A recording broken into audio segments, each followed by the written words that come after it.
ಎಲ್ಲರಿಗೂ ನಮಸ್ಕಾರ. Welcome back to my channel. ನಾನು ಶುಭ. ಇವತ್ತಿನ ದಿನ ನಾನು ಒಂದು ಸೂಪರ್ ಆಗಿರುವಂತಹ ಚಿಕನ್ ಬಿರಿಯಾನಿ ರೆಸಿಪಿಯನ್ನು ಮಣ್ಣಿನ ಮಡಿಕೆಯಲ್ಲಿ ಮಾಡ್ತಾಯಿದ್ದೀನಿ. ಎಲ್ಲೂ ಕೂಡ ವಿಡಿಯೋನ ಸ್ಕಿಪ್ ಮಾಡ್ದೇನೆ ನೋಡಿ. ಇನ್ ಕೇಸ್ ನನ್ನ ವಿಡಿಯೋ ಏನಾದರೂ ಇಷ್ಟ ಆದರೆ ಪ್ಲೀಸ್ ಒಂದು ಲೈಕ್ ಮಾಡಿ, ಹಾಗೆಯೇ ನಿಮ್ಮ ಫ್ರೆಂಡ್ಸ್ ಆ್ಯಂಡ್ ಫ್ಯಾಮಿಲಿಗೆಲ್ಲ ಶೇರ್ ಮಾಡಿ ಅಂತ ಹೇಳ್ತಾ ಇವತ್ತಿನ ವಿಡಿಯೋವನ್ನು ಸ್ಟಾರ್ಟ್ ಮಾಡೋಣ ಬನ್ನಿ.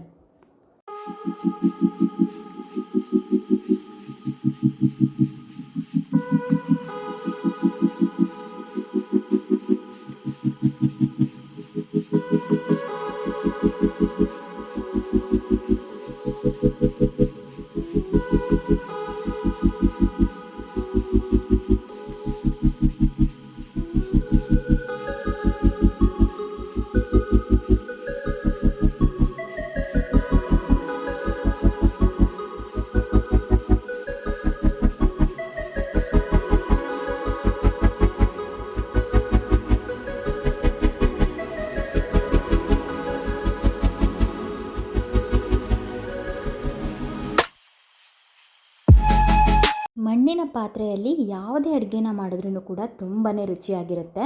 ಇವತ್ತು ಇದರಿಂದ ನಾನು ಒಂದು ಚಿಕನ್ ಬಿರಿಯಾನಿ ರೆಸಿಪಿಯನ್ನು ಮಾಡ್ಕೊಳ್ತಾ ಇದ್ದೀನಿ. ತುಂಬಾ ಚೆನ್ನಾಗಿ ಬಂದಿತ್ತು. ಎಲ್ಲವನ್ನು ಕೂಡ ನಿಮ್ಮೊಂದಿಗೆ ಇವತ್ತು ಶೇರ್ ಮಾಡ್ಕೊಳ್ತಾ ಇದ್ದೀನಿ. ನೋಡಿ, ಈ ಚಿಕನ್ ಬಿರಿಯಾನಿ ಮಾಡ್ಕೊಳ್ಳೋದಕ್ಕೆ ನಾನು 1 kg ಆಗುವಷ್ಟು ಚಿಕನನ್ನು ನಾನು ನೀಟಾಗಿ ವಾಶ್ ಮಾಡಿಕೊಂಡು ಅದಕ್ಕೆ ಸ್ವಲ್ಪ ಅರಿಶಿಣ ಪುಡಿಯನ್ನು ಹಾಕಿ ತೆಗೆದಿಟ್ಕೊಳ್ತಾ ಇದ್ದೀನಿ. ಇದಕ್ಕೆ ನಾವು ಇವಾಗ ಸ್ವಲ್ಪ ಮಿಕ್ಸ್ ಮಾಡ್ಕೊಳ್ಳೋದಕ್ಕಿದೆ. ಎಲ್ಲ ಮಿಕ್ಸ್ ಮಾಡಿಕೊಂಡು ಒಂದು ಅರ್ಧ ಗಂಟೆ ನಾನು ನೆನೆಸೋದಕ್ಕೆ ಇಟ್ಕೊಳ್ತೀನಿ. ಇವಾಗ ನಾನು 1 ಸ್ಪೂನ್ ಆಗುವಷ್ಟು ಅಚ್ಚ ಖಾರದ ಪುಡಿಯನ್ನು ಹಾಕ್ಕೊಳ್ತಾ ಇದ್ದೀನಿ. ಇದಕ್ಕೆ ನಾನು ಯಾವುದೇ ರೀತಿಯಾದಂತಹ ಹೆಚ್ಚಿನ ಮಸಾಲೆಯನ್ನು ನಾನು ಯೂಸ್ ಮಾಡ್ಕೊಳ್ತಾ ಇಲ್ಲ. ನಮ್ಮ ಮನೆಯಲ್ಲಿ ಯಾವುದಿದೆ ಮಸಾಲೆ ಪೌಡರ್ ಅದನ್ನೇ ನಾನು ಯೂಸ್ ಮಾಡ್ಕೊಳ್ತಾ ಇದ್ದೀನಿ. ಇದಕ್ಕೆ ನಾನು ಸ್ವಲ್ಪ ಇವಾಗ ನಿಂಬೆಹಣ್ಣನ್ನು ಹಿಂಡ್ಕೊಳ್ತಾ ಇದ್ದೀನಿ. ಇದಕ್ಕೆ ಮೊಸರು ಬೇಕಿದ್ರೂ ಕೂಡ ನಾವು ಹಾಕ್ಕೊಳ್ಬೋದು, ಆದರೆ ನಾನು ನಿಂಬೆಹಣ್ಣನ್ನು ಹಾಕ್ಕೊಳ್ತಾ ಇದ್ದೀನಿ. ಮೊದಲೇ ನಾವು ಈ ಚಿಕನ್ ತೊಳೆದಾದ ನಂತರ ನಾವು ಅರಿಶಿಣ ಪುಡಿಯನ್ನು ಹಾಕಿ ಮಿಕ್ಸ್ ಮಾಡಿ ಇಟ್ಕೊಂಡ್ರೆ ನಮಗೆ ಈ ಚಿಕನಲ್ಲೆಲ್ಲ ಸ್ವಲ್ಪ ಹೊಲಸು ಸ್ಮೆಲ್ ಬರುತ್ತೆ ನೋಡಿ, ಅದು ಬರಲ್ಲ, ಕ್ಲೀನಾಗಿರುತ್ತೆ. ಹಾಗಾಗಿ ಮುಂಚೆನೇ ಅರಿಶಿಣ ಪುಡಿಯೆಲ್ಲ ಹಾಕಿಬಿಟ್ಟು ನಾವು ಈ ಥರ ಮಿಕ್ಸ್ ಮಾಡಿ ಇಟ್ಕೊಬೇಕು. ನೋಡಿ, ಈ ರೀತಿ ಚೆನ್ನಾಗಿ ನೀಟಾಗಿ ಎಲ್ಲದಕ್ಕೂ ಕೂಡ ಹೊಂದ್ಕೊಳ್ಳೋ ಥರ ನೀಟಾಗಿ ಮಿಕ್ಸ್ ಮಾಡ್ಕೊಳ್ಳೋಣ. ಇವಾಗ ಇದಕ್ಕೆ ಸ್ವಲ್ಪ ನಾನು ರುಚಿಗೆ ತಕ್ಕಷ್ಟು ಉಪ್ಪನ್ನು ಹಾಕ್ಕೊಳ್ತಾ ಇದ್ದೀನಿ. ಉಪ್ಪನ್ನು ನಾವು ಇವಾಗಲೇ ಹಾಕ್ಕೊಂಡ್ಬಿಟ್ರೆ ನೀಟಾಗಿ ಹಿಡ್ಕೊಂಡ್ಬಿಡುತ್ತೆ. ಅದಕ್ಕೋಸ್ಕರ ಒಂದು ಅರ್ಧ ಗಂಟೆ ನಾವು ಇದನ್ನು ಮ್ಯಾರಿನೇಟ್ ಆಗಲಿಕ್ಕೆ ಇಟ್ಕೋಬೇಕು. ಹಾಗಾಗಿ ಇದನ್ನು ಸ್ವಲ್ಪ ನಾನು ಮಿಕ್ಸ್ ಮಾಡಿಕೊಂಡು ಇಟ್ಕೊಳ್ತಾ ಇದ್ದೀನಿ. ಅರ್ಧ ಗಂಟೆ ನಾನು ಇದಕ್ಕೆ ಒಂದು ಪ್ಲೇಟನ್ನು ಮುಚ್ಕೊಂಡು ಇಟ್ಕೊಳ್ತಾ ಇದ್ದೀನಿ. ಇವಾಗ ನಾನು ಬಿರಿಯಾನಿಯನ್ನು ಮಾಡ್ಕೊಳ್ಳೋದಕ್ಕೆ ಒಂದು ಮಡಿಕೆಯನ್ನು ನಾನು ಯೂಸ್ ಮಾಡ್ಕೊಳ್ತಾ ಇದ್ದೀನಿ. ಮಣ್ಣಿನ ಪಾತ್ರೆಯಲ್ಲಿ ನಾವು ಯಾವುದೇ ರೀತಿಯಾದಂತಹ ಅಡುಗೆ ಮಾಡಿದ್ರೂ ಕೂಡ ತುಂಬಾ ಚೆನ್ನಾಗಿರುತ್ತೆ. ಅದರಲ್ಲೂ ಕೂಡ ನಮ್ಮ ಹಿಂದಿನವರೆಲ್ಲ ನೋಡಿ ಎಲ್ಲ ಮಣ್ಣಿನ ಪಾತ್ರೆಯಲ್ಲೇ ಎಲ್ಲ ಅಡುಗೆಯನ್ನು ಮಾಡ್ಕೊಳ್ತಾ ಇದ್ರು. ಹಾಗೆಯೇ ಬೇಗನೂ ಕೂಡ ಅಡುಗೆನೂ ಕೂಡ ಆಗಿಬಿಡುತ್ತೆ ಈ ಮಣ್ಣಿನ ಪಾತ್ರೆಯಲ್ಲಿ ನಾವು ಯಾವುದೇ ಅಡುಗೆ ಮಾಡಿದ್ರೂ ಕೂಡ. ಅದಕ್ಕೋಸ್ಕರ ಹಿಂದಿನವರು ಈ ಮಣ್ಣಿನ ಪಾತ್ರೆಯನ್ನು ಯೂಸ್ ಮಾಡ್ಕೊಳ್ತಾ ಇದ್ರು. ಹಾಗೆಯೇ ರುಚಿನೂ ಕೂಡ ತುಂಬಾ ಚೆನ್ನಾಗಿರ್ತಿತ್ತು. ನಾನಿವಾಗ ಒಂದು ಮಣ್ಣಿನ ಪಾತ್ರೆಯನ್ನು ಸ್ಟವ್ ಮೇಲೆ ಇಟ್ಕೊಂಡು ನಾನು ಅದಕ್ಕೆ ಎಣ್ಣೆಯನ್ನು ಹಾಕ್ಕೊಳ್ತಾ ಇದ್ದೀನಿ. ನಾವು ಯಾವಾಗಲೂ ಮಣ್ಣಿನ ಪಾತ್ರೆಯಲ್ಲಿ ಅಡುಗೆ ಮಾಡ್ಕೊಳ್ಳುವಾಗ ಬರೀ ಮಡಿಕೆಯನ್ನು ನಾವು ಬಿಸಿ ಮಾಡೋದಕ್ಕೆ ಇಟ್ಕೊಳ್ಬಾರ್ದು. ಯಾಕೆ ಅಂದರೆ ಒಂದೊಂದು ಸರಿ ಮಣ್ಣಿನ ಪಾತ್ರೆ ಒಡೆದೋಗೋ ಚಾನ್ಸಸ್ ಇರುತ್ತೆ ತುಂಬ ಬಿಸಿ ಆದ ನಂತರ. ಅದಕ್ಕೋಸ್ಕರ ನಾವು ಈ ಪಾತ್ರೆಯನ್ನು ಇಟ್ಕೊಂಡು ಎಣ್ಣೆ ಹಾಕ್ಕೊಂಡು ಆದ ನಂತರ ನಾವು ಈ ಸ್ಟವನ್ನು ಆನ್ ಮಾಡ್ಕೊಳ್ಬೇಕು. ನಾನು ಕೂಡ ಹಾಗೆಯೇ ಮಾಡ್ತಾಯಿದ್ದೀನಿ. ಎಣ್ಣೆ ಎಲ್ಲ ಹಾಕಿದ ನಂತರನೇ ನಾನು ಸ್ಟವನ್ನು ಆನ್ ಮಾಡ್ಕೊಳ್ತಾ ಇದ್ದೀನಿ. ಅದಕ್ಕಿಂತ ಮುಂಚೆ ನಾನು ಆನ್ ಮಾಡ್ಕೊಂಡಿಲ್ಲ. ಅಂದರೆ ಎಲ್ಲ ಮಣ್ಣಿನ ಪಾತ್ರೆನೂ ಹಾಗೆ ಒಡೆದೋಗುತ್ತೆ ಅಂತಲ್ಲ, ಒಂದೊಂದು ಸರಿ ಒಂದೊಂದು ಮಣ್ಣಿನ ಪಾತ್ರೆಗಳು ಒಡೆದೋಗೋ ಚಾನ್ಸಸ್ ಇರುತ್ತೆ. ಅದಕ್ಕೋಸ್ಕರ ನಾನಿವಾಗ ಇದಕ್ಕೆ ಬೇಕಾಗಿರುವಂತಹ ಚಕ್ಕೆ, ಲವಂಗ, ಏಲಕ್ಕಿ ಮತ್ತು ಪಲಾವ್ ಎಲೆ ಎಲ್ಲವನ್ನು ಕೂಡ ನಾನಿವಾಗ ಹಾಕ್ಕೊಳ್ತಾ ಇದ್ದೀನಿ. ಇದಕ್ಕೆ ಮರಾಠಿ ಮೊಗ್ಗು ಮತ್ತು ಅನಾನಸ್ ಹೂವು ಇದೆಲ್ಲವನ್ನು ಕೂಡ ನಾನು ಹಾಕ್ಕೊಳ್ತಾ ಇದ್ದೀನಿ. ನಾವು ಬಿರಿಯಾನಿ ಮಾಡೋದಕ್ಕೆ ಏನೇನು ಬೇಕು ಅದೆಲ್ಲವನ್ನು ನಾನು ಹಾಕ್ಕೊಳ್ತಾ ಇದ್ದೀನಿ ಈ ಥರವಾಗಿ. ಇದನ್ನು ಹಾಕ್ಕೊಂಡಾದ ನಂತರ ನಾನು ಚಿಕ್ಕದಾಗಿ ಕಟ್ ಮಾಡ್ಕೊಂಡಿರುವಂತಹ ಈರುಳ್ಳಿಯನ್ನು ಹಾಕ್ಕೊಳ್ತಾ ಇದ್ದೀನಿ. ಈರುಳ್ಳಿ ಎಲ್ಲ ನೀಟಾಗಿ ಫ್ರೈ ಆಗಬೇಕು. ಆವಾಗ ತುಂಬಾ ಚೆನ್ನಾಗಾಗುತ್ತೆ. ಬೇಗನೆ ಹಾಕ್ಕೊಳ್ಬೇಕು, ಇಲ್ಲಾಂದರೆ ಈ ಪಲಾವ್ ಎಲೆ ಒಂಥರ ಈ ಲವಂಗ ಎಲ್ಲ ಹಾಕಿರ್ತೀವಲ್ಲ ಅದೆಲ್ಲ ಸೀದು ಹೋಗ್ಬಿಡುತ್ತೆ. ಆವಾಗ ನಮಗೆ ಬಿರಿಯಾನಿನೂ ಕೂಡ ಒಂಥರ ಸೀದೋದು ಸ್ಮೆಲ್ ಬರುತ್ತೆ. ನಾವಿವಾಗ ಏನು ಹಾಕಿರ್ತೀವಿ ಚಕ್ಕೆ, ಏಲಕ್ಕಿ ಎಲ್ಲ ಅದ್ರ ಸ್ಮೆಲ್ ಬರಲ್ಲ. ಅದಕ್ಕೋಸ್ಕರ ನಾವು ಬೇಗನೆ ಹಾಕ್ಕೊಂಡು ಬಿಡಬೇಕು. ಅದು ಫ್ರೈ ಆಗೋ ತನಕ ಬಿಟ್ಬಿಟ್ರೆ ಒಂದೊಂದು ಸರಿ ಸೀದೋಗ್ಬಿಡುತ್ತೆ ಬಿಸಿಗೇ. ಮತ್ತು ಈ ಮಣ್ಣಿನ ಪಾತ್ರೆಯಲ್ಲಿ ಬೇಗನೂ ಕೂಡ ಅಡುಗೆ ಆಗಿಬಿಡುತ್ತೆ. ಹಾಗೆಯೇ ಇದು ಬಿಸಿಯಾದ ತಕ್ಷಣ ಅದು ನಾವು ಸ್ವಲ್ಪ ಇಳಿಸಿದ ಮೇಲೇನೂ ಕೂಡ ಅದು ಕುದೀತಾನೆ ಇರುತ್ತೆ. ಹಾಗಾಗಿ ಬೇಗ ಅಡುಗೆನೂ ಕೂಡ ಆಗುತ್ತೆ ಮತ್ತು ರುಚಿನೂ ಕೂಡ ಜಾಸ್ತಿ ಇದೆ ಈ ಪಾತ್ರೆಯಲ್ಲಿ ಮಾಡ್ಕೊಳ್ಳೋದ್ರಿಂದ. ಇವಾಗ ಈರುಳ್ಳಿನೂ ಕೂಡ ನೀಟಾಗಿ ಫ್ರೈ ಆಗ್ತಾ ಇದೆ. ಅಷ್ಟರೊಳಗಡೆ ನಾನು ಈ ಬಿರಿಯಾನಿಗೆ ಮಸಾಲೆಯನ್ನು ರೆಡಿ ಮಾಡ್ಕೊಳ್ಬೇಕು. ಇದಕ್ಕೆ ನಾನು ಒಂದು ಮಿಕ್ಸಿ ಜಾರನ್ನು ತಗೊಂಡು ಇದಕ್ಕೆ ನಾನು 1 ಕಪ್ ಆಗುವಷ್ಟು ಟೊಮೆಟೊ ಹಣ್ಣನ್ನು ತಗೊಳ್ತಾ ಇದ್ದೀನಿ. ಅಂದರೆ ದೊಡ್ಡದಾದಂತಹ 2 ಟೊಮೆಟೊ ಹಣ್ಣನ್ನು ನಾನು ತಗೊಳ್ತಾ ಇದ್ದೀನಿ. ಹಾಗೆಯೇ ಇದಕ್ಕೆ ನಾನು ಸ್ವಲ್ಪ ಕೊತ್ತಂಬರಿ ಸೊಪ್ಪನ್ನು ಕೂಡ ಕಟ್ ಮಾಡಿಕೊಂಡು ಹಾಕೊಳ್ತಾ ಇದ್ದೀನಿ. ಕೊತ್ತಂಬರಿ ಸೊಪ್ಪನ್ನು ನಾವು ಮಸಾಲೆ ಈ ಥರ ನೋಡಿ ರುಬ್ಕೊಂಡು ಹಾಕೊಳ್ಳೋದಕ್ಕೂ ಕೂಡ ಹಾಕ್ಕೊಳ್ಬೋದು.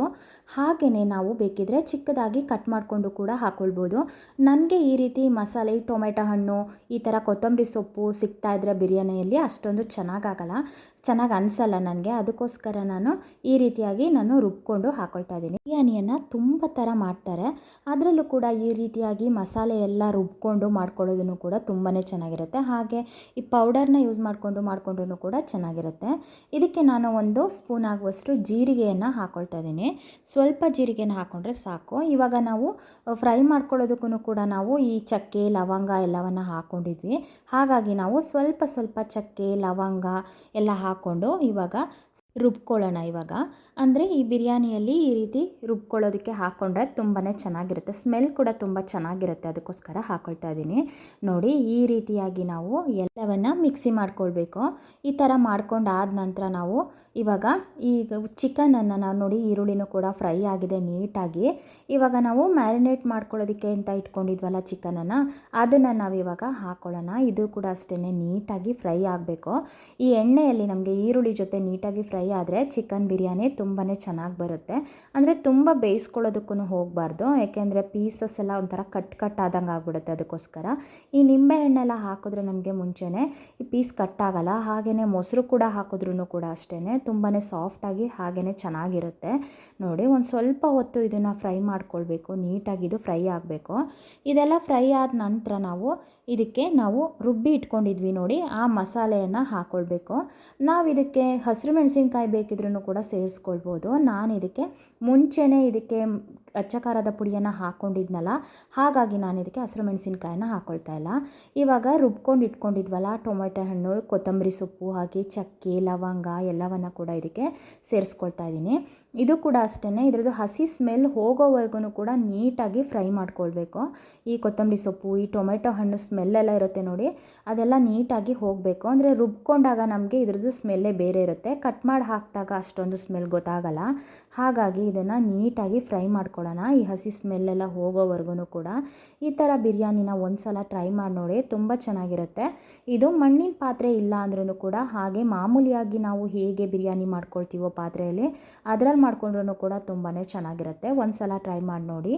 ಇವಾಗ ಚೆನ್ನಾಗಿ ಬೆಂದಿದೆ. ಇದಕ್ಕೆ ನಾನು ಸ್ವಲ್ಪ ಧನಿಯಾ ಪೌಡರನ್ನು ಹಾಕ್ಕೊಳ್ತಾ ಇದ್ದೀನಿ. ಒಂದು 2 ಸ್ಪೂನ್ ಆಗುವಷ್ಟು ನಾನು ಧನಿಯಾ ಪೌಡರನ್ನು ಹಾಕ್ಕೊಳ್ತಾ ಇದ್ದೀನಿ. ಇವಾಗ ಇದನ್ನು ಹಾಕಿದ ನಂತರ ನೀಟಾಗಿ ತಿರುಗಿಸ್ಕೊಳ್ಳೋಣ. ಇವಾಗ ತುಂಬಾ ಚೆನ್ನಾಗಿರುತ್ತೆ. ಇದು ಕೂಡ ಅಷ್ಟೇ ನೀಟಾಗಿ ಇದ್ರ ಜೊತೆನೇ ಮಸಾಲೆ ಎಲ್ಲ ಹಿಡಿಯೋ ಥರ ನಾವು ಇವಾಗನೇ ಹಾಕಿಬಿಟ್ರೆ ನೀಟಾಗಿ ಇದೆಲ್ಲ ಎಳ್ಕೊಳ್ಳುತ್ತೆ ಮಸಾಲೆನ, ಆವಾಗ ತುಂಬ ಚೆನ್ನಾಗಾಗುತ್ತೆ. ಒಂದೊಂದು ಸರಿ ನಾವು ಕುದಿ ಬರುವಾಗನೂ ಕೂಡ ಹಾಕ್ಕೊಳ್ತೀವಿ, ಅದಕ್ಕಿಂತನೂ ನಾವು ಇವಾಗಲೇ ಹಾಕಿಬಿಟ್ರೆ ಎಲ್ಲ ಮಸಾಲೆ ಎಲ್ಲ ಚೆನ್ನಾಗಿ ಹಿಡ್ಕೊಳ್ಳುತ್ತೆ, ಹಾಗೆಯೇ ನೀಟಾಗೂ ಕೂಡ ಬೆಂದ್ಬಿಡುತ್ತೆ. ಇವಾಗ ಇದಕ್ಕೆ ನಾನು ಸ್ವಲ್ಪ ಅಕ್ಕಿಯನ್ನು ಹಾಕ್ಕೊಳ್ತಾ ಇದ್ದೀನಿ.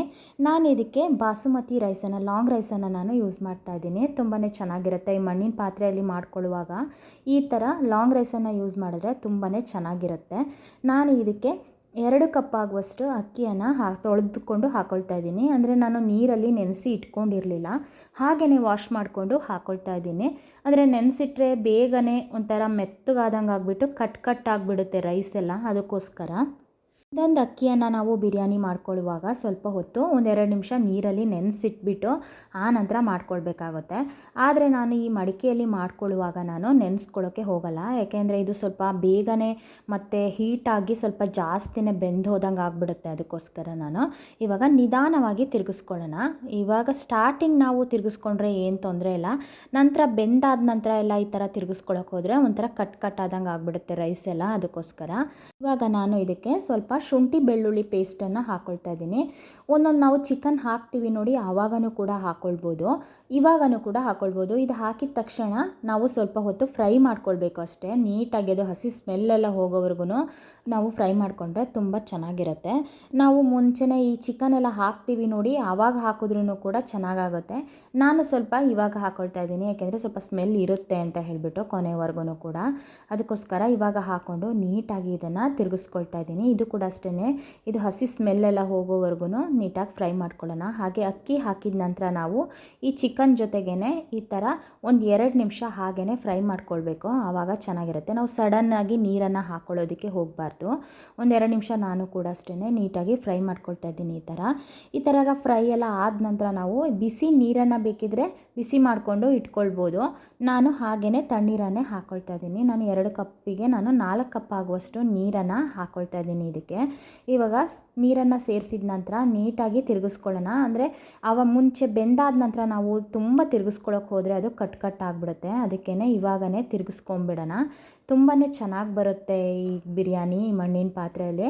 ನಾನು ಕೂಡ ಇದೇ ಫಸ್ಟ್ ಟೈಮ್ ಮಾಡ್ತಾ ಇರೋದು, ತುಂಬ ಚೆನ್ನಾಗಿ ಬಂದಿತ್ತು, ಅದಕ್ಕೋಸ್ಕರ ನಿಮ್ಮೊಂದಿಗೆ ಶೇರ್ ಮಾಡ್ಕೊಳ್ತಾ ಇದ್ದೀನಿ. ಒಂದು ಸಲ ಟ್ರೈ ಮಾಡಿ ನೋಡಿ. ಹಾಗೆಯೇ ಇದು ಬೇರೆ ಪಾತ್ರೆಗಳಲ್ಲೂ ಮಾಡಿದ್ರೂ ಕೂಡ ತುಂಬ ಚೆನ್ನಾಗಿರುತ್ತೆ.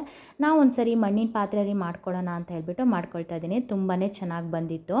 ಇವಾಗ ನಾನು ಇದಕ್ಕೆ ಸ್ವಲ್ಪ ತುಪ್ಪವನ್ನು ಹಾಕ್ಕೊಳ್ತಾ ಇದ್ದೀನಿ. ನೀವು ತುಪ್ಪ ಬೇಕಿದ್ದರೆ ಹಾಕ್ಕೊಳ್ಬೋದು, ಅಂದರೆ ಮುಂಚೆನೂ ಕೂಡ ತುಪ್ಪವನ್ನು ಹಾಕ್ಕೊಳ್ಬೋದು. ಎಣ್ಣೆ ಜೊತೆಗೇ ಸ್ವಲ್ಪ ತುಪ್ಪವನ್ನು ಕೂಡ ಹಾಕ್ಕೊಳ್ಬೋದು. ನಾನು ಕೊನೆಯಲ್ಲಿ ಹಾಕ್ಕೊಳ್ತಾ ಇದ್ದೀನಿ, ಏಕೆಂದರೆ ಮುಂಚೆನೇ ನಾವು ಎಣ್ಣೆ ಎಲ್ಲ ಫ್ರೈ ಮಾಡ್ಕೊಳ್ಳೋವಾಗ ಹಾಕ್ಕೊಂಡ್ರೆ ಈ ತುಪ್ಪ ಹಾಕಿದ್ದೀವಿ ಅಂತಲೇ ಅನಿಸಲ್ಲ. ಮತ್ತು ನನಗೆ ಬರೀ ತುಪ್ಪವನ್ನೇ ಹಾಕಿ ಬಿರಿಯಾನಿ ಮಾಡೋದು ಕೂಡ ಅಷ್ಟೊಂದು ಇಷ್ಟ ಆಗಲ್ಲ. ಸ್ವಲ್ಪ ಎಣ್ಣೆ ಸ್ವಲ್ಪ ತುಪ್ಪ ಸೇರಿಸಿ ಮಾಡಿದ್ರೆ ತುಂಬಾ ಚೆನ್ನಾಗಿರುತ್ತೆ. ಇವಾಗ ನಾನು ತುಪ್ಪವನ್ನು ಸೇರಿಸ್ಕೊಂಡಾದ ನಂತರ ನೀಟಾಗಿ ಇದನ್ನು ತಿರುಗಿಸ್ಕೊಳ್ಳೋಣ. ಇದೆಲ್ಲ ತಿರುಗಿಸ್ಕೊಂಡಾದ ನಂತರ ಇದಕ್ಕೆ ನಾನು ಒಂದು ಮುಚ್ಚಳವನ್ನು ಮುಚ್ಕೊಳ್ತಾ ಇದ್ದೀನಿ. ಇದು ಸ್ವಲ್ಪ ತೂಕವಾಗಿದೆ, ಹಾಗಾಗಿ ನಾನು ಇದರದೇ ಮುಚ್ಚಳವನ್ನು ಮುಚ್ಕೊಳ್ತಾ ಇದ್ದೀನಿ.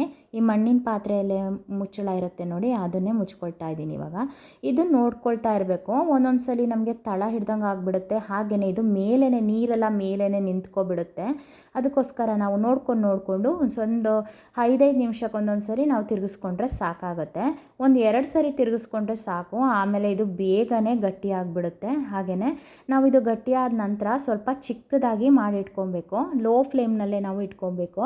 ಏಕೆಂದರೆ ಇದು ಒಂದೊಂದು ಸರಿ ತಳ ಹಿಡಿದ್ಬಿಡುತ್ತೆ. ಹಾಗಾಗಿ ಅಂದರೆ ನಾವು ತಿರುಗಿಸ್ಕೊಳ್ದೆ ಹೋದ್ರೇ ಅದು ತಳ ಹಿಡಿಯೋ ಚಾನ್ಸಸ್ ಇರುತ್ತೆ. ಅದಕ್ಕೋಸ್ಕರ ನೋಡಿ, ನಾನು ಚಿಕ್ಕದಾಗಿ ಕಟ್ ಮಾಡ್ಕೊಂಡಿರುವ ಕೊತ್ತಂಬರಿ ಸೊಪ್ಪನ್ನು ನಾನು ಸ್ವಲ್ಪ ಹಾಕ್ಕೊಳ್ತಾ ಇದ್ದೀನಿ. ನಾನು ಇದನ್ನು ಮಸಾಲೆ ರುಬ್ಬೋದಕ್ಕೂ ಕೂಡ ಹಾಕ್ಕೊಂಡಿದ್ದೆ. ಹಾಗೆಯೇ ಇವಾಗ ಚಿಕ್ಕದಾಗಿ ಕಟ್ ಮಾಡಿಕೊಂಡು ಕೂಡ ಹಾಕ್ಕೊಳ್ತಾ ಇದ್ದೀನಿ. ಈ ರೀತಿಯಾಗಿ ಕೊನೆಯಲ್ಲಿ ನಾವು ಕಟ್ ಮಾಡ್ಕೊಂಡು ಹಾಕ್ಕೊಂಡ್ರೆ ಇದ್ರ ಸ್ಮೆಲ್ ಕೂಡ ತುಂಬಾ ಚೆನ್ನಾಗಿರುತ್ತೆ ಬಿರಿಯಾನಿಯಲ್ಲಿ. ಅದಕ್ಕೋಸ್ಕರ ನಾನು ಇವಾಗ ಹಾಕ್ಕೊಳ್ತಾ ಇದ್ದೀನಿ. ಇದನ್ನು ನೀಟಾಗಿ ಇವಾಗ ತಿರುಗಿಸ್ಕೊಳ್ಳೋಣ. ತಳದಲ್ಲಿ ಎಲ್ಲ ಹಿಡಿದಿರಬಾರ್ದು, ಹಾಗೆ ನೀಟಾಗಿ ತಿರುಗಿಸ್ಕೊಂಡ್ಬಿಟ್ಟು ಇವಾಗ ಒಂದು ಮುಚ್ಚಳವನ್ನು ಮುಚ್ಕೊಳ್ಳೋಣ. ನಮಗೆ ಉಪ್ಪು ಬೇಕಿದ್ರೆ ಇವಾಗ ಹಾಕ್ಕೊಳ್ಬೋದು.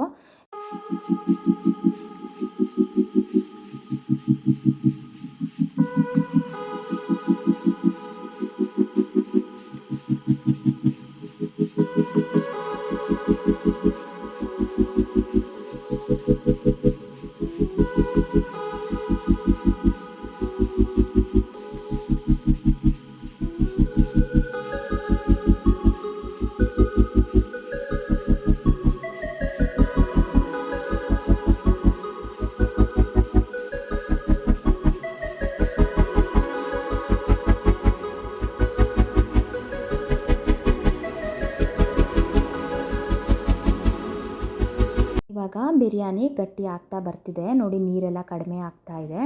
ತುಂಬಾ ಚೆನ್ನಾಗಾಗುತ್ತೆ ಇದು, ನೀರೆಲ್ಲ ಕಡಿಮೆಯಾಗಿ ಬೇಗನೂ ಕೂಡ ಆಗಿಬಿಡುತ್ತೆ. ಇವಾಗ ನಾನು ಇದಕ್ಕೆ ಗ್ರೀನ್ ಪಲಾವ್ ಎಲೆಯನ್ನು ಹಾಕ್ಕೊಳ್ತಾ ಇದ್ದೀನಿ.